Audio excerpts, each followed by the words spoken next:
racism approach in cartoons? Kids' cartoons and TV shows tend to be a distraction from the real world, a different life you can access with the click of a button on a remote, and for that reason, they're fiction. But what about when they try to implement real-world problems and teach the kids watching a valuable lesson?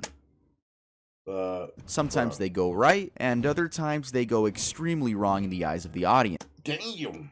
Hey guys, my name is Tuv, and today I bring you another cartoon-related video. We actually haven't made one of these in a while. In fact, it's been over a year. Anyway, today we'll be talking about exactly how racism was approached in kids' cartoons and TV shows. Hey guys, welcome back. Listen, sorry about this. Hold on. Hey man, you trying to distract me from my memes. That's what you're trying to do. Kids' cartoons and TV. Oh, it's the same one. Doesn't matter. I'll watch this one. To another video. That's right, third week in a row, regularly uploading. Let's go. Can we get a round of applause for the Tub channel? Yep, hey. I'm being consistent. I'm gonna keep it up. Don't worry, guys. I don't care about this intro, man. Come on. Static Shock, Season 1, Episode 8, Sons of the Fathers. Static Shock aired on Kids WB in late 2000. It ran for 4 seasons, and the show was about Virgil Hawkins, a 14-year-old boy who contracted superpowers after exposure to a mutagen gas, those being electromagnetic powers which he would use for the sake of good under his alias Static. The show follows the adventure he and his best friend Richie Foley get I watched like one episode of this into, which involved helping Dakota City for the greater good. It's your typical children's superhero show, to say the least. However, one thing the show was praised for was its approach to social issues. In Season 1, Episode 8, Sons of the Fathers, we get a look as to how the directors wanted to communicate that racism is not only a systemic, old-fashioned problem, but also that it's just wrong. The episode starts off with a group of villains known as the Metabreed invading the local mall and robbing innocent civilians. Then Static comes through to save the day, yada yada yada. You know, it's always funny when heroes wear an eye mask and still aren't recognized. Like, bro, do you even know your son's face or voice? Anyway, that's not the point. A little argument ensues between Richie and Virgil's sister, Sharon. She complains that he's there every day, so much so that he should be paying rent. Virgil defends him and says Richie is welcome to their home any day of the week. Shortly after this, time passes and Virgil says, you know what? My sister's right. We never hang out at your place. And Richie panics, looking for excuses, but doesn't have any. So they agree that on Friday, Virgil can spend the night. We also have a Metabreed interesting plot going on in the episode, which I'm not gonna get too into. Friday night comes along and Virgil and Richie are hanging out in his room, and it seems Richie planned to specifically invite Virgil when his dad wasn't home, and instead working a night shift. It seems the mom was also in on it too. But then, the living room door opens and it's dad's racist. Oh shoot. So that's racist. Revealed, Mr. Foley is home early. Virgil says hi, and Mr. Foley ignores him. Then they have an awkward, quiet this is racist. Oh dinner. Shoot. You know those awkward dinners where you only... I ain't gonna lie. To be honest, I didn't even watch this episode, so I wouldn't know. But I don't know how many cartoons like shown like real world problems. This is the first one. I ain't gonna lie. There's probably some other ones I watch on here, but that's crazy. Like immediately, you already know. I bet his dad like Matt Hardy. Okay. Only hear the forks clanking? No. Virgil breaks the silence by telling Richie he brought a rap CD they can listen to later, and Mr. Foley intervenes, saying rap music is garbage and he's one of those. disrespectful. He also says it, quote, tears down everything guys like me built, insinuating, you know, that he's a white man and people that listen to rap most likely aren't. Eventually, Virgil is making his way to the bathroom through the hallway and overhears Mr. Foley talking to Richie's mother, saying, and I quote, and now I see why Richie acts like a hood, Maggie. That kid's a... Oh, shoot. He called him a thug. He got him a thug.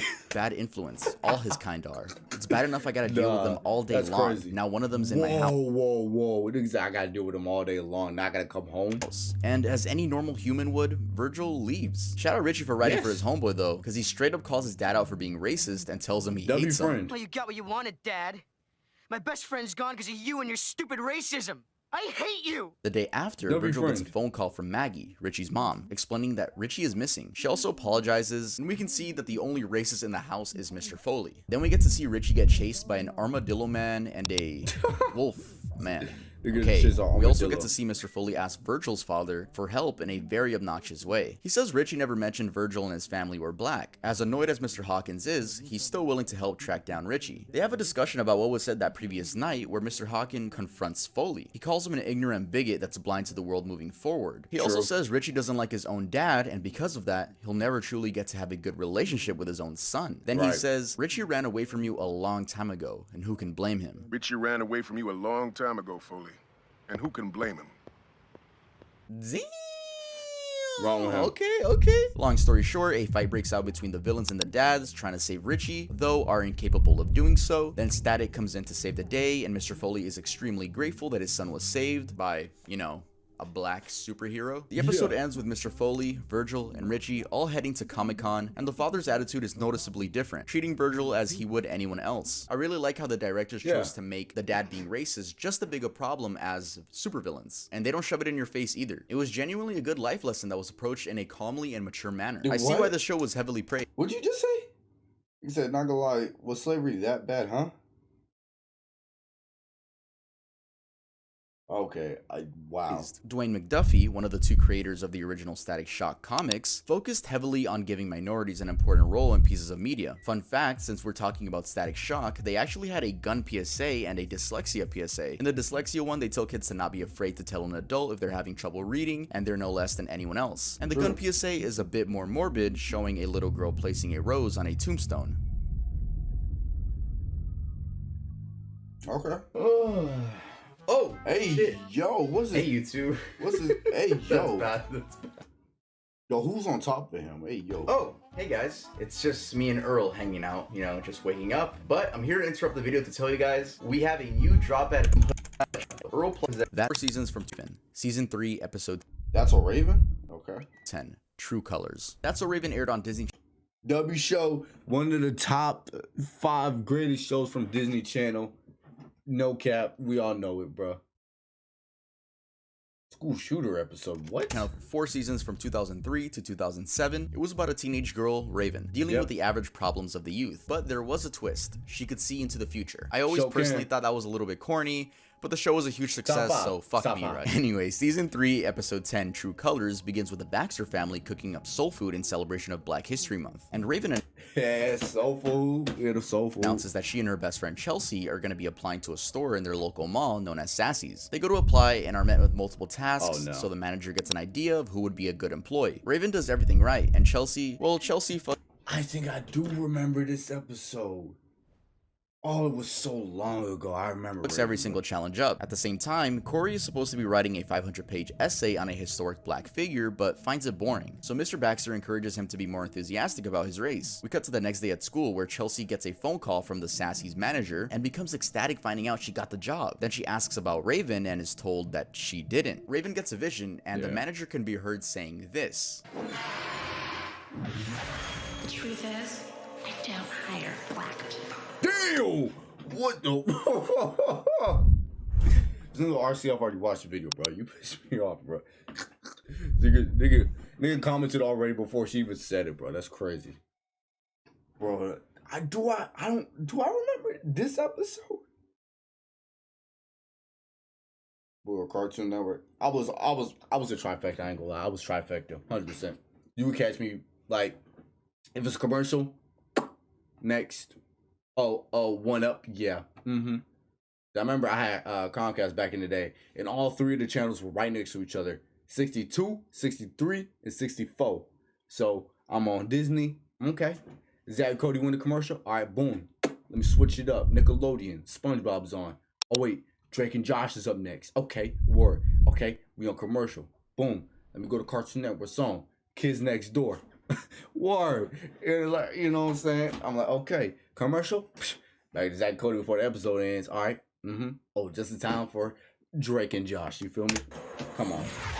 Chelsea decides to quit for obvious reasons. Meanwhile, Corey falls asleep at his desk, and his dad, dressed up as Frederick Douglass, comes out of his computer. At first watch, I was like, what the fuck am I watching? But then I remembered, oh yeah, Corey fell asleep. I just wish they transitioned into his dream better. Literally a vortex transition would have done the job. Anyway, Corey is taught about a lot of black figures that should be respected due to their contribution to America's history. Now back to Raven. She explains to her parents that she didn't get the job because the manager just doesn't like black people. They try to come up with a plan to get the manager fired, but realize they have no evidence other than Raven's vision. So she comes up with a plan to record her saying it and submit it to the news. She quickly calls Chelsea and tells her not to quit and instead wear a hat with a camera in it. While working, Raven comes in with a disguise, and this is where the vision took place. The manager is then caught being racist. Once that happens, we cut to the television where the news anchor explains the manager has been fired and the company issued a public apology. Truth is, I don't hire black people. Damn. And there you have it. Oh, and Corey also got the essay done out of for a passion joke. rather than being forced by his school. Oh, I think the episode did a great job capturing how easily people can be racist and how heavily it can affect the recipient. For example, not being able to get a job. Though I never got into that. It was just a camera. It was that camera. You know, it was one of those angles. It's like, you know, one of these angles, you feel me? That's so Raven because I was too young. My older sister loved the show, and I remember bits and pieces here and there. And it was a pleasant surprise to see how they chose to tackle racism in this episode. I had a feeling they would, you know what I'm saying? It's only right, you know what I'm saying? W show. So that's 2. Sesame Street, season 25. What? Sesame Street? Episode 5, Racism on Sesame Street. I don't really think What the fuck? Sesame Street needs an introduction, so I'm not gonna do one. But we're gonna be talking about.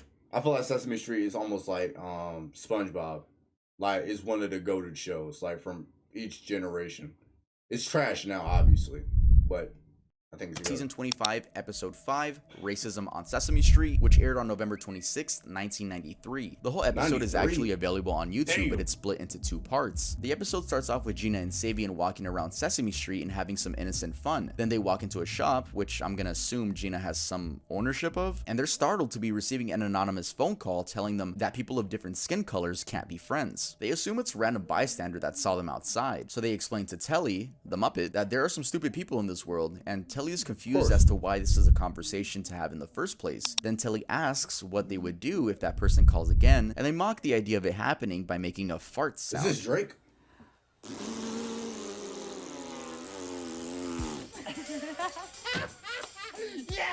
Yes! Remember, guys, this is a toddler show. Then the story moves on to a different plot revolving around Telly and his friend Baby Bear. Telly is telling Baby Bear about what happened, and again, they're both confused. And in kids show fashion, they sing a song about being best friends. It's pretty cute. The reason they're hanging out together is because they set up an information shop where they sell information about anything for 1 penny. Gina comes by and nothing really notable happens besides a monologue about a stereotype that girls should be more scared of things than boys. The episode ends with Gina and Savion looking at the Sesame Street apartments, wondering if the anonymous guy is watching them, so they decide to loudly sing the best friend song, hoping that the racist will see. You know, since this show is for smaller kids, I'd say they did a good job here. If it was for teens, it would have been a fail, but they made it so that they'll just have a little tension, you know what I'm saying, a little sexual feeling, baby. The anonymous racist has no argument, which means we only like, look, she got her, you know what I'm saying, she wrapped around in their arm, but man,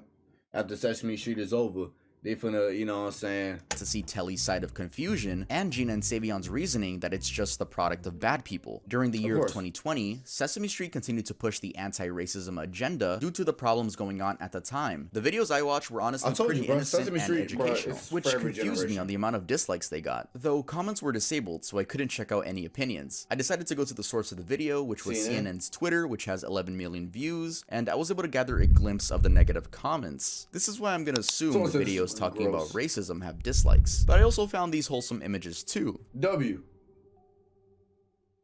Fresh Prince of Bel-Air, season 1, episode 6. I just finished Fresh Prince of Bel-Air today too. I just finished it. I went to watch back. I went to watch it again. I ain't gonna lie. Where am I at? I finished it.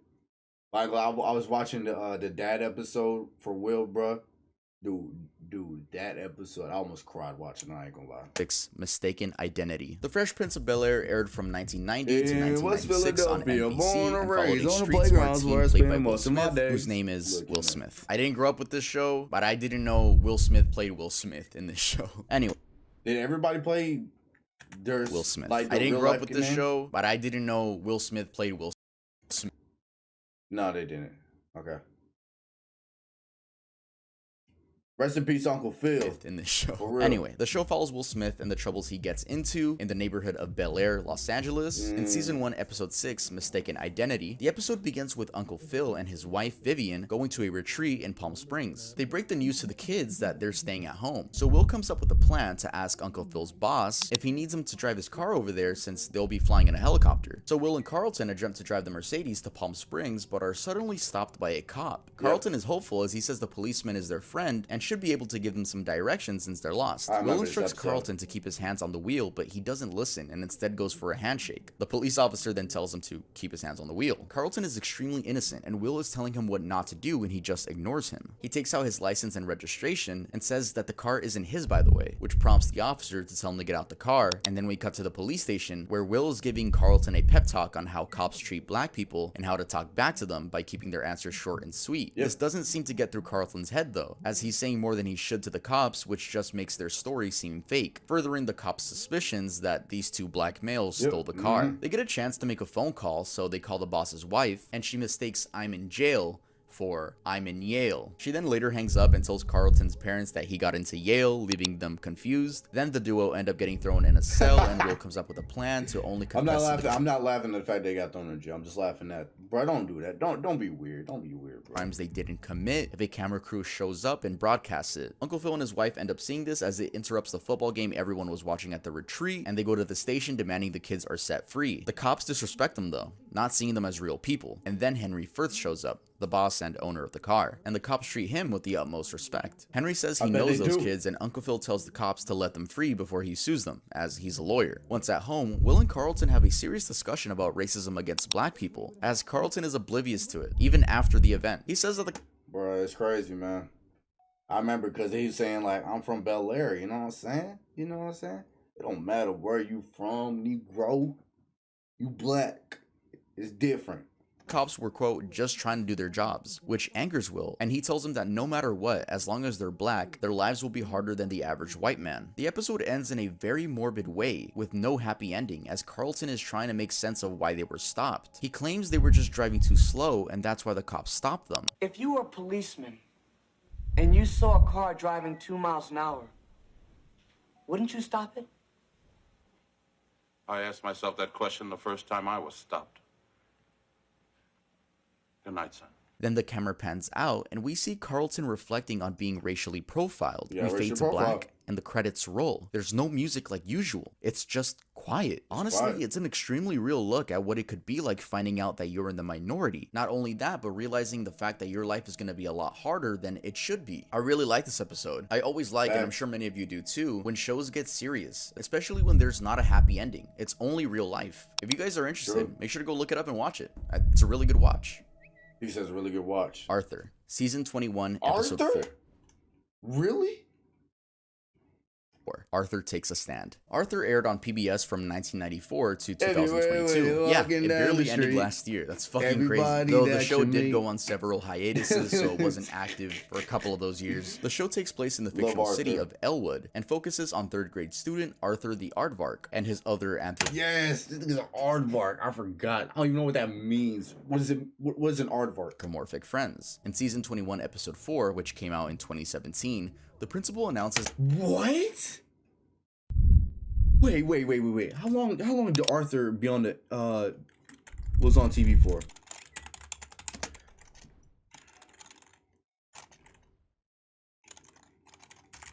It's like RAU. I know it's like 90s.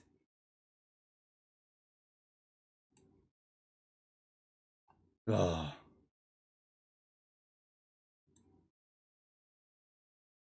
There was an episode last year.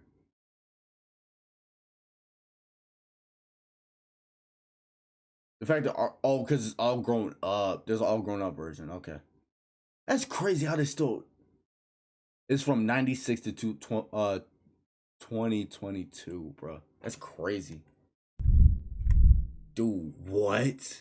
Like, I could already tell was different, bro, from the Arthur I used to watch, bro. Is that breakfast will now be served in the cafeteria along with the lunch. The kids are excited, but after Arthur comes back due to forgetting his notebook, he realizes that the lunch lady, Mrs. McGrady, has no one to help her and is being overworked. He's shocked and says that the school needs to hire more helpers, but she says she's already attempted but heard no response back. So Arthur goes to the principal and tells her Mrs. McGrady deserves some more help, which she just ignores. She's too distracted by breakfast doing so good. And I don't know if the principal having white skin and Mrs. McGrady having brown skin had a role to play in this, so I don't want to make an assumption about that, but it's definitely something I was wondering while watching. Arthur talks to Sue on his way home about the situation, and she suggests the idea of boycotting until something is done. Here she mentions figures like Martin Luther King and John Lewis. So then in the library, a cartoon version of John Lewis appears and gives Arthur a talk about standing his ground. Between you and me, I feel like they could have given John Lewis a less human face. Anyway, Arthur, his friends, and Mrs. McGrady all choose to not leave the lunch tables until something is done. The principal comes in and tries to shut everything down in an annoyed fashion, but the group doesn't budge. It's only until John Lewis spawns in that the principal guarantees she'll contact the school board as soon as possible. The episode then ends, and this one was different from the others I've talked about. This one focused more so on the response to being mistreated, of course in a non-violent way. Boycotting has worked in the past as a peaceful protest method, so I don't see why anyone would get mad that your kids are being taught to stand up for what they believe in a peaceful way. This is another good episode, which tackled a very hard subject of responding to prejudice in a non-violent way. I still think this portrayal of John Lewis could have been a lot better. Jesus.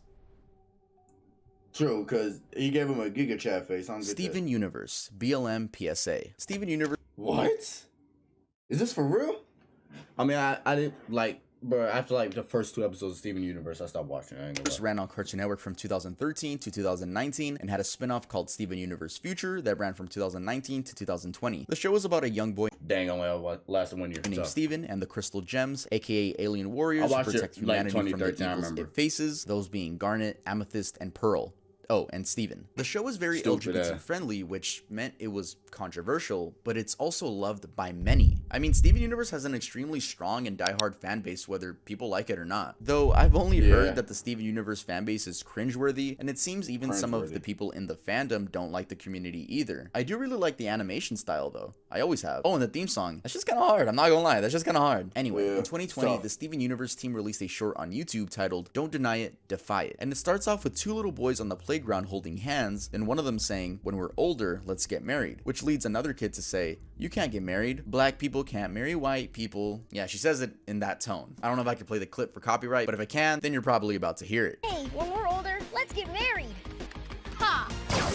You can't get married. Why not? Black people can't marry white people. And then Garnet comes in to say, don't be racist. And then we get a behind the I think I do for some reason remember this. scenes look of the filming of Yeah. I think they are. I think they have to be, right? Because that's definitely 2 boys, right? That is not wrong with it. And the little white But they mad young, bro. That's crazy. kid says, stuff like this doesn't actually happen in real life, which leads to him getting a little lesson about how racism is very Oh yeah, so he's gay. Okay. real in the real Now there's nothing wrong with it. There's nothing wrong with it. world. That's it. Honestly, at first look, I didn't give a fuck. I didn't think it was good or Yeah, bad. go But ahead, Todd. geez, What were you gonna say? 125,000 dislikes? What went wrong? Since the comments were disabled due to it being a YouTube Kids video, I found a video uploaded around the same time by a YouTuber named Just the Robot titled Steven Universe, Kids Don't Be Racist, PSA is Strange. And the major complaint that people had was that the PSA tried too hard to bring the LGBT into this by making the kids in the commercial gay, which distracts people from the racism problem. I also Oh, so they're already saw some complaints about the little white boy apologizing too quickly, which just made it seem fake. So I'm guessing this is why there's a huge amount of dislikes. Though the Steven Universe team tried again in the following year and got a lot better reception. They got straight to the point and had a short conversation about being anti-racist. I'm guessing the dislikes on that was just people that just don't want their cartoon The dislikes were people that were racist. That's pretty much it. characters talking about real world matters, I think. After they slightly acknowledged the bad reviews of the last PSA, this time Steven's dad was the one explaining and talking about being an ally, and I see why it got a better reaction from the audience. There is such a thing as trying to be too progressive, which just makes the general audience annoyed. Even though this PSA got some dislikes What about gay rights? What about it? as well, I'm glad they were able to end on a more positive note. Well, that's pretty much it. This is a W video from Tov. Shout out to homie. Shout out homie. That was 7 days ago. I didn't even know that. I just upgraded my stack. York, cause I just love fashion. Let's make the play for the pad, he tapping.